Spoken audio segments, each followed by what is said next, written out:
Yenda, Barimini. You know, guys, each and every week, mainstream media does not fail to prove one more time to us that they are sent to interrogate their guests instead of interviewing them. There's a big difference between those two words. I want to speak about the interview of Tshidi from 702, Radio 702, or you can say Tshidi from Eyewitness News, when she was interviewing the president of the student command, Sihle. The interview, for me, there was a lot of arrogance from the side of Tshidi. And they think that when they are arrogant, they are asking tough questions. But we can hear from their voice tone. With her, you can even tell from her facial expression that these people don't love progressive parties that are there to stand up for African people. They are there to protect white monopoly capitalists, and they do it by all means. They don't hide it anymore. So this interview is one of those interviews. When I was watching it, I almost wanted to skip her questions and go to the answers of the young man and hear his thoughts, his honest thoughts, because he's there to answer questions honestly, but he's been interrogated to move to a certain notion that she's trying to drive the interview to. Welcome to King Said So, Africa's one land, one language, one currency, one army on King Said So. Africans can unite. Your Pan-Africanist podcast. Enjoy.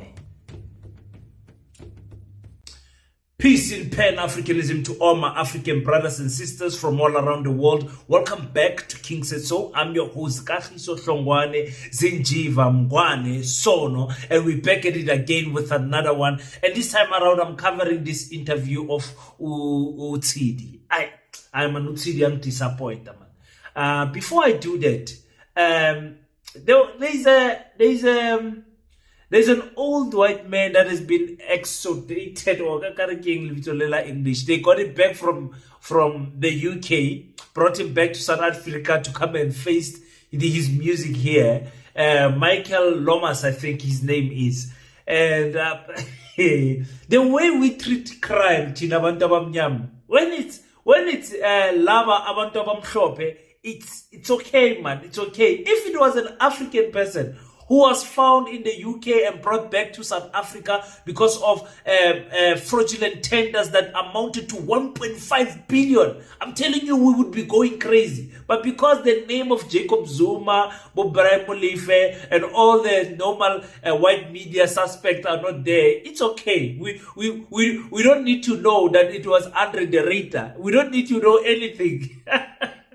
Hey, yes. But anyway, I'm not here to talk about it. My notes today is about Sihle, the president of the student command. Wow, what a brilliant young man, hey? What a brilliant young man. I told you guys last time when they were here in Kimberley, I met him here in Kimberley, and I told you guys there is a brain on that boy's shoulders. He's not just a onky-dory, happy-dally puppet that is just following what the leadership is saying. There's a brain there. And I think the future of the EFF is quite, for me, it's bright under his leadership. He's still a young man, so he still have got 1 or 2 more years, 3 more years to push there. We'll see if they are elected or whatever, which is going to happen in December elective conference. But for me, I like his energy. You guys will tell me on the comment section if you agree or not. But Tshidi, who was interviewing him, for me, man, icon, man. The attitude, the mood, the small gestures that she's making with her face, the slight comments that she throws in there that are unnecessary for me, Begang Bora. But let's listen to what she was asking Brother Sihle. Correct. Yes. So let's speak about you at first and leading the EFFSC. Yeah. What's that been like?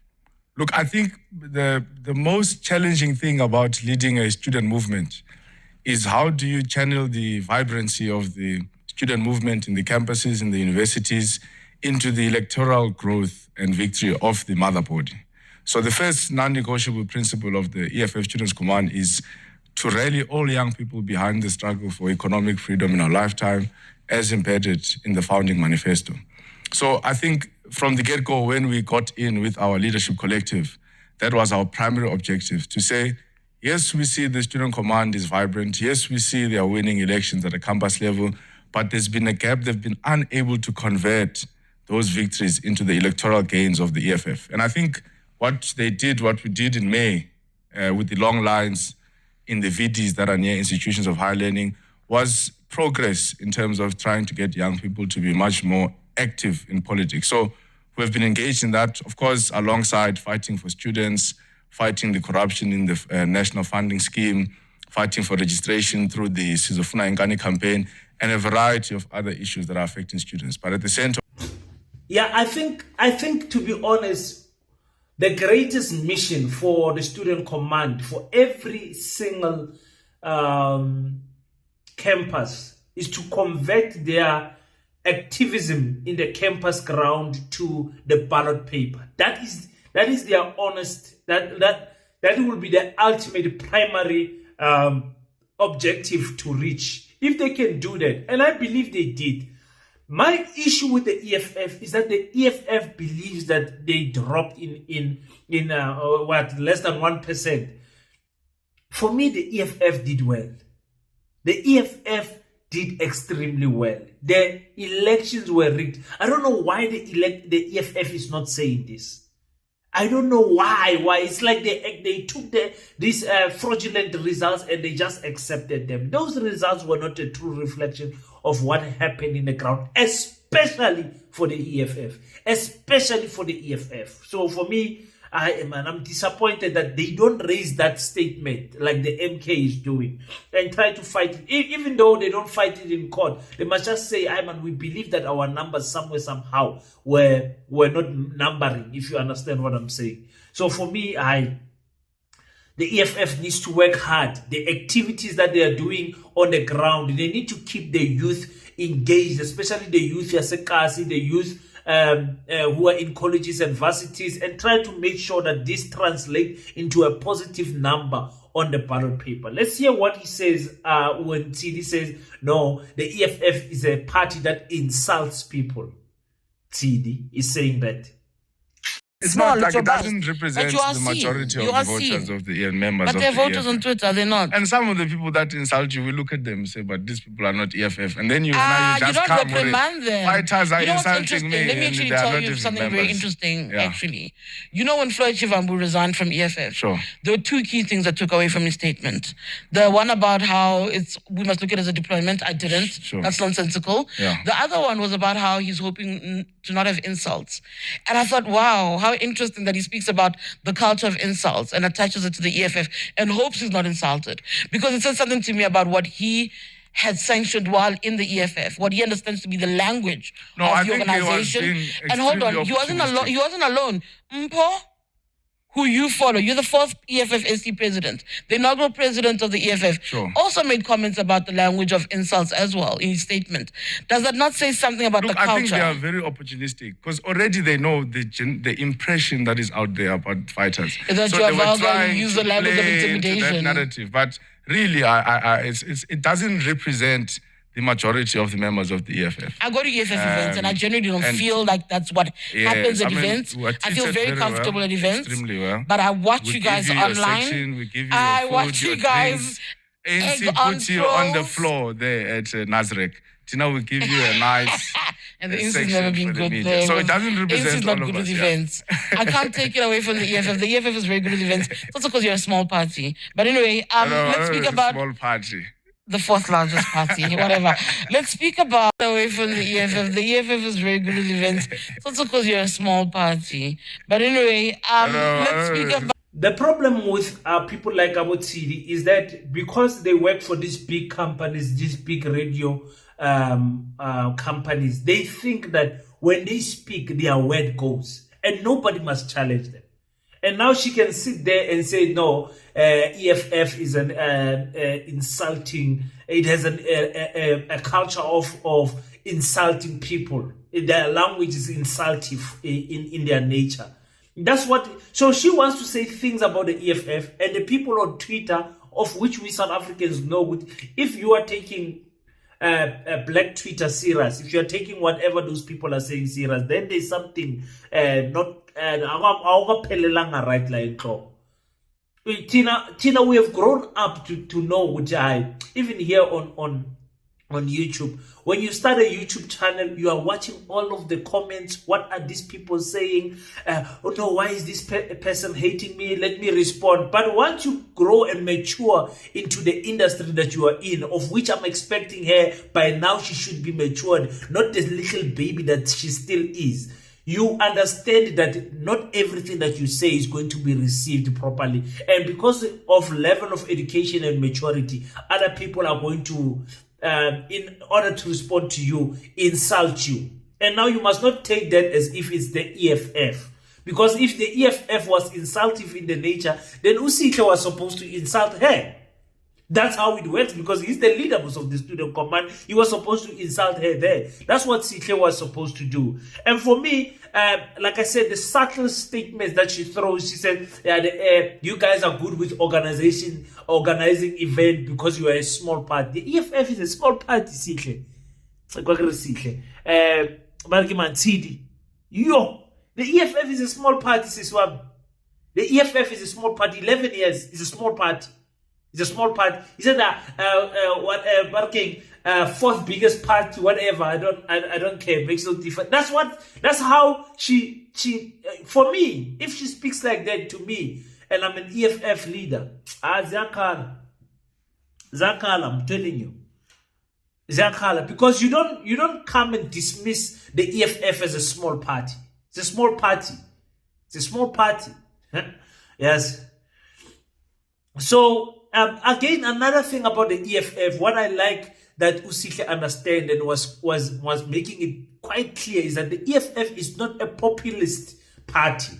Just listen to what able to retain that support, the imagination, all of that, because there's no question you infused excitement and a spark in South African politics. Look, I think the biggest irony around the question of EFF and mood is that too often people would like to brand the EFF as a populist organization. And now one of the characteristics of a populist organization is that it goes with the wave. When the people say we don't want foreigners, they go with foreigners. When the people say we love foreigners, they go with foreigners. When people say chase this one away, they go with it. So what demonstrates that the EFF is not a populist organization is that it's willing to stand on its principles even if they are not popular or favorable at the time. So we've got our founding manifesto. We've got our 7 non-negotiable pillars. Mm-hmm. We're trying to persuade South Africans to buy into that vision.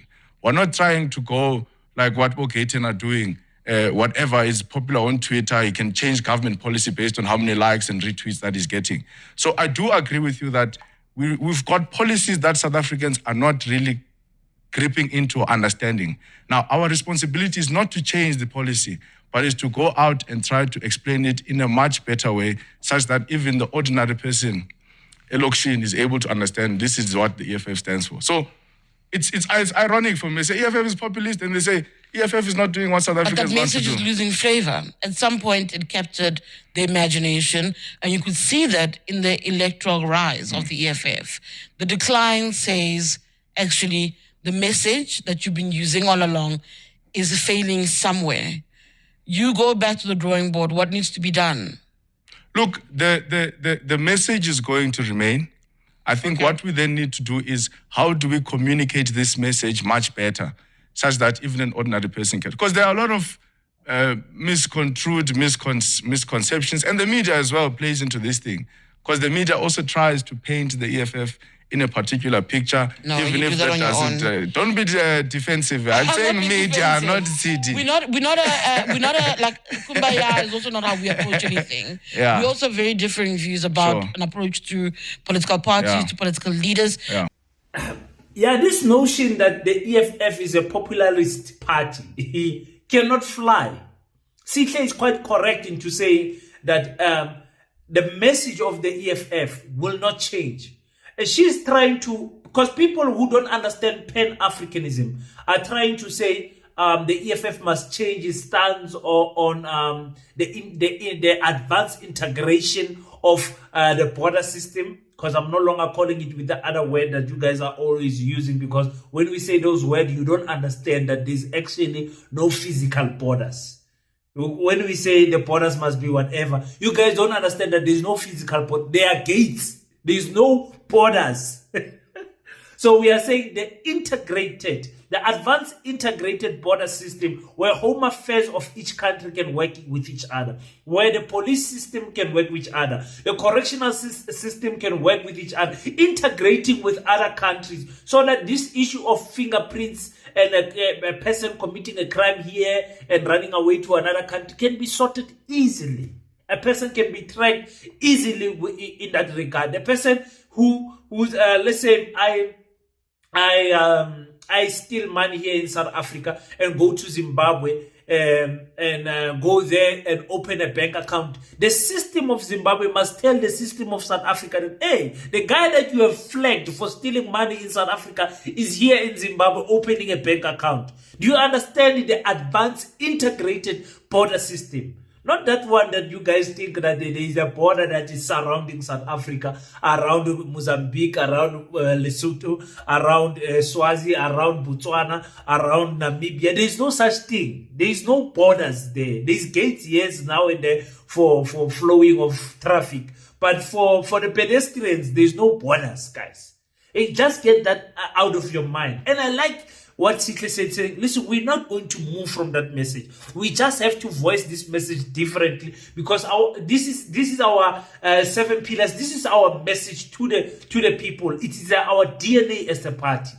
And for me, I believe that also that Africa must be integrated with each other, so that African countries can when you're selling maybe sandals here in South Africa and they are not selling well, but you find that the same product will sell so well in Zimbabwe, but because of the attitude and the character that you are having towards Zimbabwe, you are not even welcome in Zimbabwe because of how you treat Zimbabweans here. And Zimbabweans must also come here. Everything must be documented, my people. Everyone must be documented. The movement must be documented. There must be free flow of movement. Yes, they can't come here and vote here. They must go back home and fix their country, do whatever, so that their reason of coming here must not be hunger. You understand what I'm saying? But anyway, we preach this message for so long. How about they are refusing to listen? Tshidi said nobody cares. Yo, do you see her when she's talking? Her facial expressions. She even says no. The manifesto in Moses Mabhida was a failure. It was a flop, according to Tshidi. He was deployed to KZN, and KZN performed dismally. But we told you at your manifesto that the manifesto was a flop. And you said we are lying. In fact, you attacked media when media was making a key observation of looking at a manifesto launch of an EFF that wasn't on par, it was subpar. I've covered the manifesto, all the events, and it wasn't what it ought to be. The manifesto was not a flop. Was that not a signal of what's to come? It did give a signal, but it wasn't a flop. Remember what we tried to do in our manifesto, and I think the other parties were not brave enough to do that, is to say we don't want any visitors from outside. Because for us, we needed to see. So we were conducting an internal study to say, what is our strength in the province of KZN? And looking at a stadium, a journalist who's covered EFF from its inception looks at the stadium and goes, this is not their standard. But typically we invite everyone. I mean, FNB, we invited all provinces. I say it's a flop. And what do EFF members do? They attack the media once again. No, we don't attack. The observation was clear. We clarify. We say, Tshidi, we only have KZN people here. You attacking, we didn't call Gauteng. We didn't call And the election Mpumalanga. results showed that we were correct and you were wrong. No, the election results demonstrated to us that the people who had sent to KZN in the form of the former deputy president did not do the work that was needed to be done. In fact, they were lying to us each time when they came to our meetings and said, we have got party agents here, we have got video. Tshidi says that for someone who has covered the EFF from its inception, they told them that Moses Mabhida manifesto was a flop. What are you comparing it to? Yeah? Which other EFF event are you comparing the manifesto in Moses Mabhida to? Are you comparing it to the FNB? Do you understand what was happening in the FNB? Do you understand that was a birthday, 10-year birthday celebration? Which other event of the EFF are you comparing it to? I say again, the EFF, which other political party are you comparing that event to? You know, because EFF, by going there, the IFP went there, the ANC went there. They never did extremely better than the EFF. The EFF that said we only want KZN people, we don't want to bus people from all around. Why? Because they were trying to test their muscle on the ground. Now, it is, for me, it's funny. It's funny for a reporter to act as if she's this expert of whatever. Yeah, we told you, and we were right. No, nobody did well in KwaZulu-Natal. Only the MK party won that province because of the Zuma factor. Not because EFF is weak, whatever is happening. No. You know, nobody did well. Not IFP, not ANC. Nobody did well in the KwaZulu-Natal province because of the Mkoto Sizwe political party impact. You could not stop it. It was not possible. Only the IEC could rob them with numbers, but they could not stop it. And the nerve of her to say Sihle only became relevant when Floyd Shivambo left. Because Julius Malema said the student command was useless years ago. Hey, Tshidi. Sure. Talk to me about the relationship the EFF-SC has with the EFF itself. I want to jog you back to 2019. Sure. I think Julius Malema called the EFF-SC useless. Those are the words he used. Remember, yeah. One would make a similar argument that when it comes to you, you were somebody that they didn't rate. Your usefulness comes with Floyd's departure. You've been able to reposition yourself in the organization. But Tshidi are being ahistoric. It's not true. Okay. So when we come in, the first thing we do is to launch a very aggressive voter registration campaign. In Immediately when you come in 2022, to try and register as many students as possible. And I think that work, because election work doesn't start a month before election, doesn't start a day before elections. As it stands, you should be working towards 2026 already. Absolutely. So we did that, and I think the organization was very happy with that work, because part of the comments that the president made in 2019 is that it does not feel the impact of the EFF-SC in the growth of the EFF. But secondly, the EFF-SC he felt was unable to run its own programs, have a life of its own. And I think we've been able to demonstrate that. We call leadership less. We run our own programs. If you look at what has been happening in campuses, even from last year, typically the EFF-SC calls EFF leaders to come address in campuses. You'll find Dr. Lonzi speaking in KZN, speaking in Eastern Cape, speaking there. But if you see now, over the past year or so, we've been sending leaders of the EFF Students Command. Yes, we'll reinforce here and there, but in the main, it's us who are speaking to our constituencies, because we're trying to resolve that problem to say, yes, there's relative autonomy, but let's have an image and programs of... Guys, I think one day maybe I should make a video of comparing the youth leaders of the different political parties, maybe the top 6 maybe. And you guys tell me which youth leader is better than Sihle.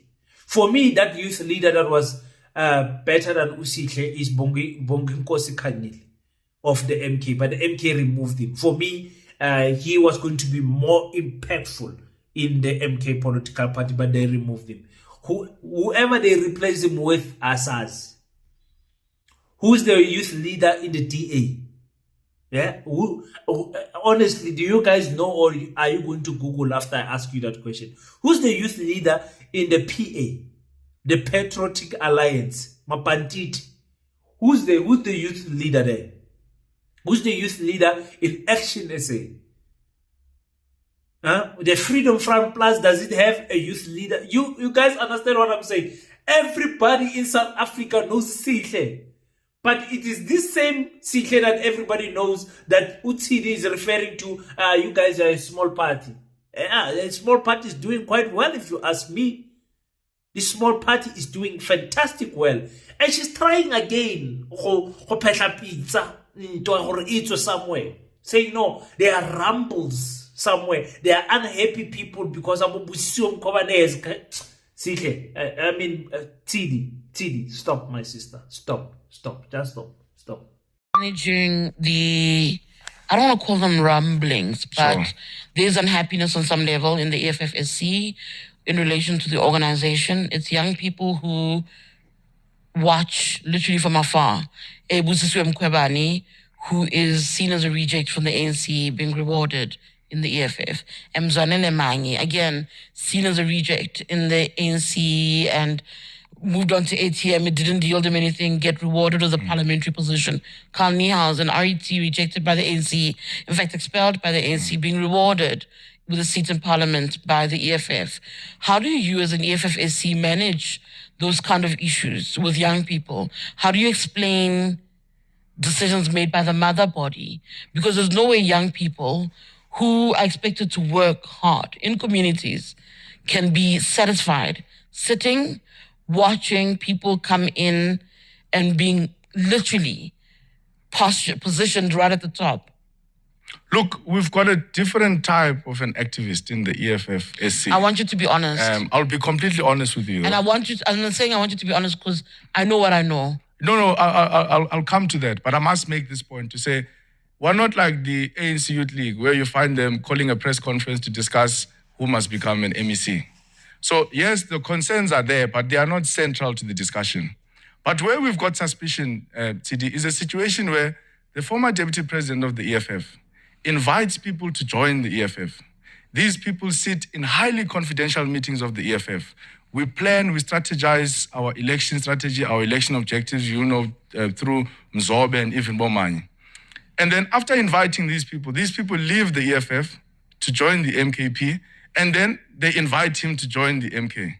So as young people, we are very suspicious to say, what was the agenda of these people to begin with? There's no way I can call you to join my organization. You listen to my strategy before, on the eve of the election. Then you leave my organization, then I come and join your organization. So that is our concern to say, have we, through our outright flexibility in terms of who joins and participates, have we been too open?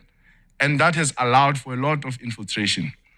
Guys, the EFF is the most youthful party there is there.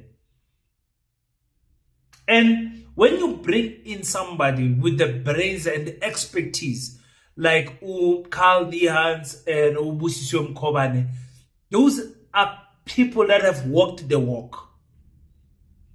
The youth can complain and say, we want to be there, whatever, but don't try to make it as if it's the same scenario in the ANC, where the youth leader, Ukolen Malachi, goes out in public and say, we want MECs, we want our youth to be represented in the MECs, 50%. There's no such thing in the EFF.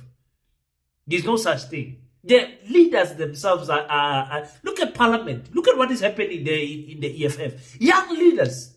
Not many people are above the age of 45. The president himself is under the age of 45. So what is Tshidi trying to build here?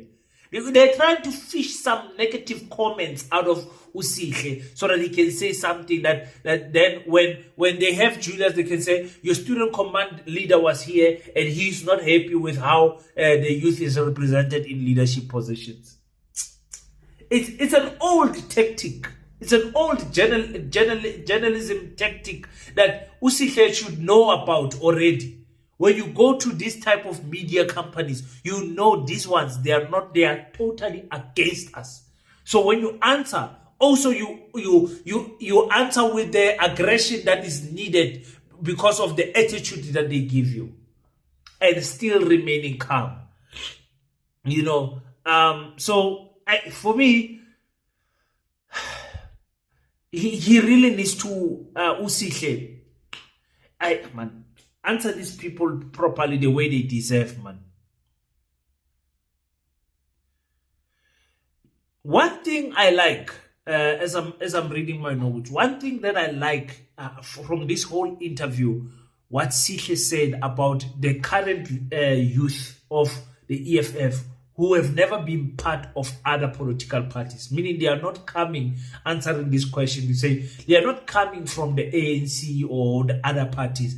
Their first taste of politics is in the EFF. Because they are too old for the EFF Children's Command, but at the same time, they are too young for the EFF, because EFF leaders also want to protect their space. So we've just got a big flock of young people who are graduating every year, and they are not finding a space to continue with their activism. So maybe that's where that discussion about broadening the scope must come in. So I think that's at the center of what really young people are worried about in the EFF-SC. There's never been a threat of a revolt?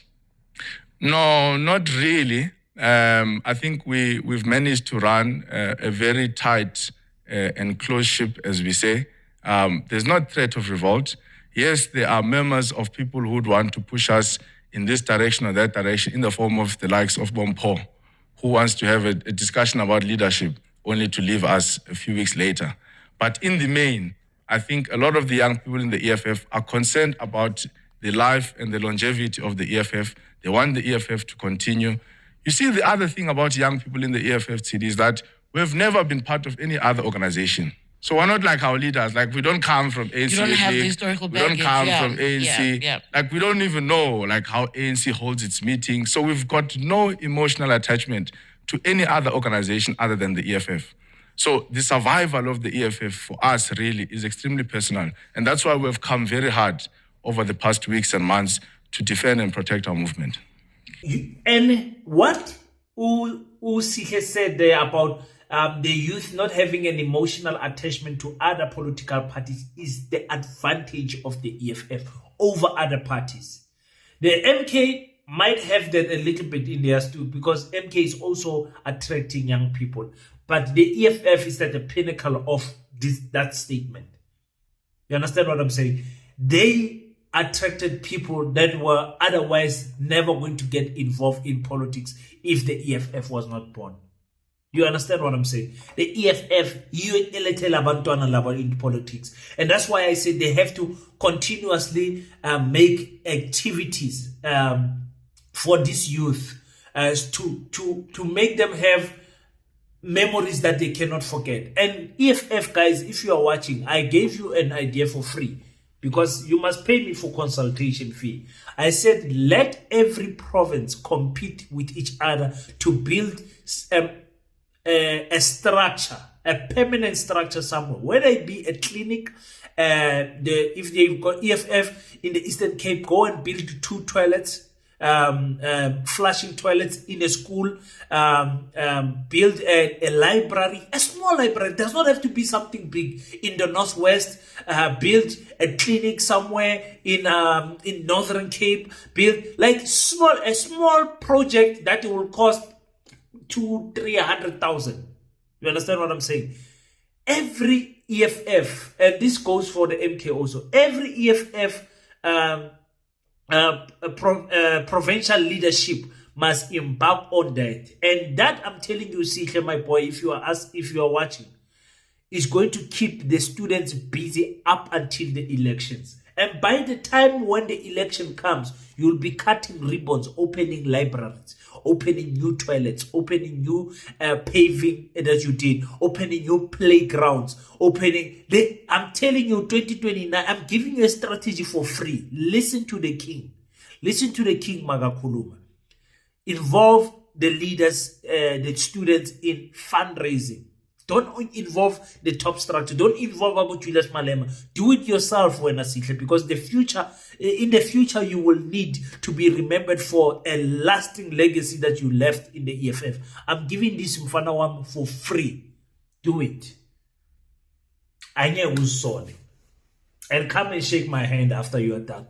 Okay, he was also about Tshidi. They are also trying to make, and I must make a video about this actually. Maybe tomorrow I'll make a video about this. The fight between the MK and the EFF, Progressive Party, Progressive Congress. What is going on between the thing, because Sihle has came out in public now to attack the MK party, especially Floyd Shivambu. Let's listen to what he said. There's a view that you put forward quite recently, and I really strongly felt that it was the right view. You spoke about the relationship between the EFF and the MK party, the MKP.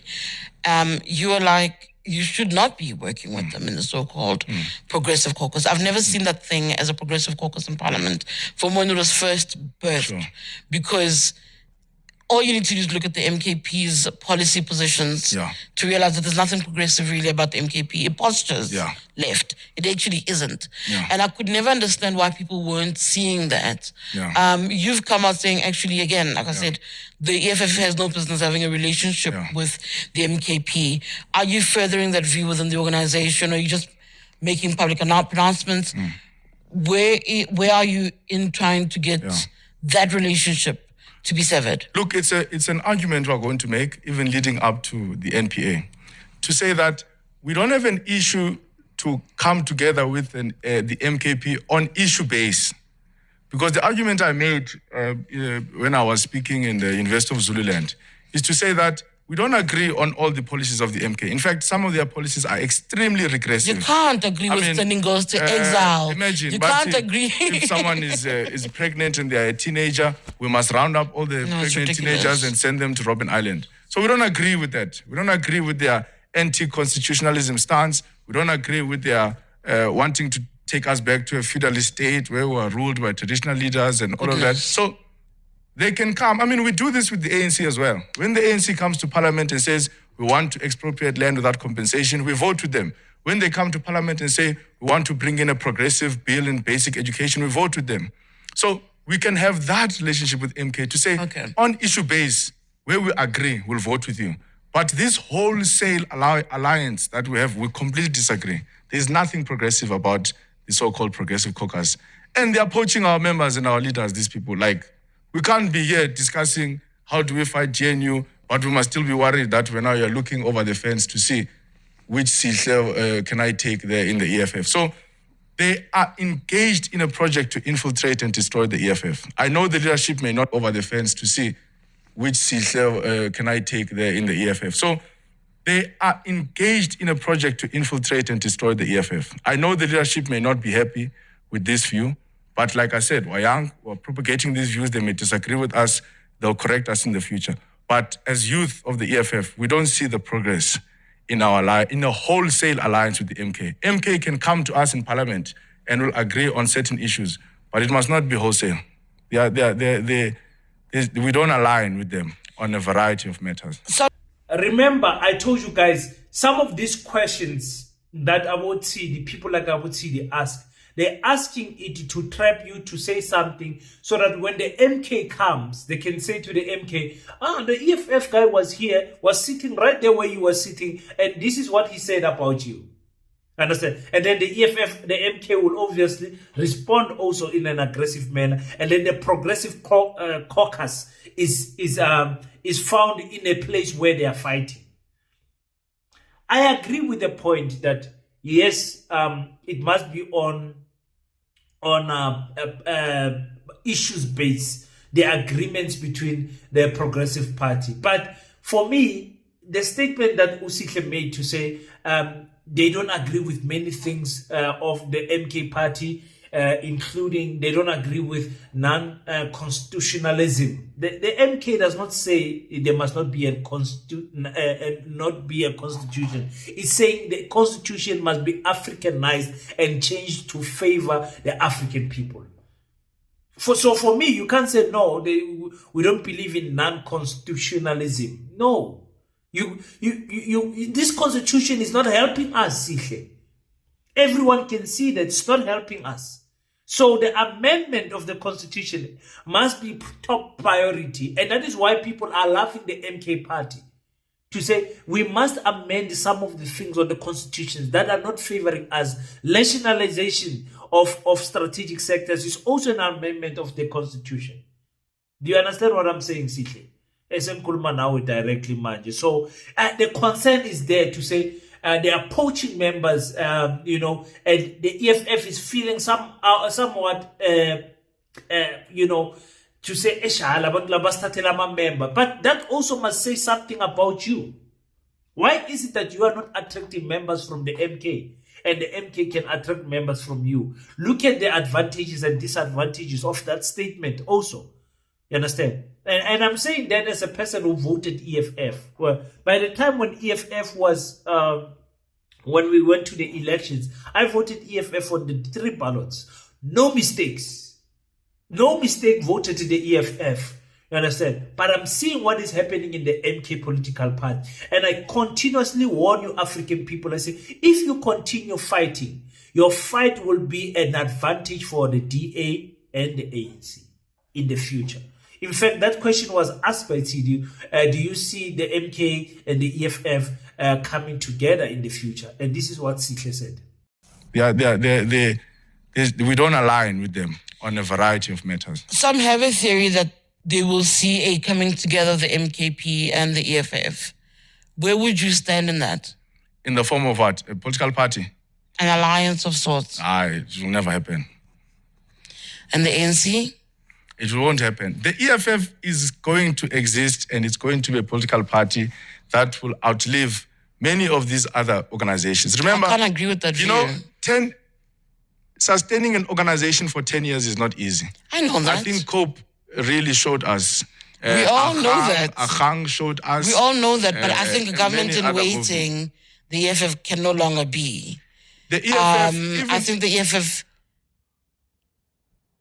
EFF's regression in 2024 is its own doing. But an ability to reflect on the way forward, to pause and reflect, an inability rather, is what will determine what happens next. I don't know from where I'm sitting if the fighters are pausing to reflect.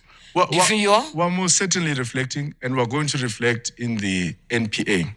Look, even if the future of South Africa is coalition governments, which is what is happening in Germany and many other that is the future, countries in the West. Power sharing. We will come in where it makes sense. Of course, there are certain political organizations that we'll never align with, like the DA, the VF+, because of their very racist policies. So we foresee the collapse. You must always be reminded of these things. This GNU is going to collapse. You collapse. worked with them from 2016.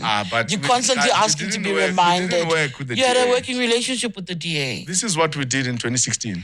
You had a working relationship. And you see, I was there in Stratla when Julius made that announcement. You worked with them. No. You see, you had a working, it wasn't a coalition, it was a working relationship. You see the other mistake that South Africans are making, and the guys in the media space, and the researchers, the decline of the ANC in May can't only be attributed to MK. That would be completely unscientific. The decline of the ANC must be attributed to a variety of factors. Number one, removing Why them are you giving me ANC assessment when we're speaking about EFF? Them from I want to show you that we didn't work with the DA. Removing them from the municipal pairs. We know how the ANC campaigns. It uses money of government to reinforce its campaigns. At some point in May, we didn't see ANC posters. At some point, they couldn't pay. Yeah, they had issued posters. The leaked audio told us. Yeah. So we had to unplug them. And how we unplugged them in 2016 was to vote with these guys. Not to vote with them, to vote for them. To vote with them. I love that. To vote for them. To vote with them. In municipalities. And so then you've continued to vote with them because Tanya Campbell, Mayor of Ekurhuleni, when she was meant to be removed, was voted back in with the aid of what? The EFF.